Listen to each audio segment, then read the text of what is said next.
KSRTC ಬಸ್ನಲ್ಲಿಯೇ ನೇಣಿಗೆ ಶರಣಾದ ಚಾಲಕ.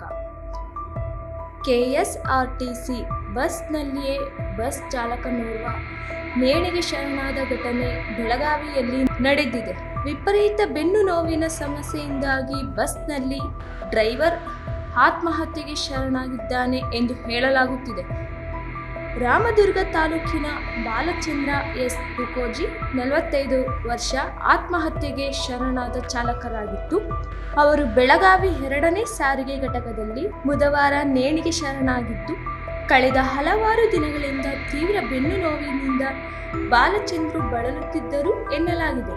ಇದರ ಬೆನ್ನಲ್ಲೇ ಪತಿ ಸಾವಿನ ಶರಣಾಗಿದ್ದಕ್ಕೆ ಮೃತರ ಪತ್ನಿ ಡಿಪೋದಲ್ಲೇ ಪ್ರಜ್ಞೆ ತಪ್ಪಿ ಬಿದ್ದಿದ್ದಾರೆ. ಸ್ಥಳಕ್ಕೆ ಮಾರ್ಕೆಟ್ ಠಾಣೆ ಪೊಲೀಸರ ಭೇಟಿ ನೀಡಿ ಪರಿಶೀಲನೆ ಮಾಡಿದ್ದಾರೆ.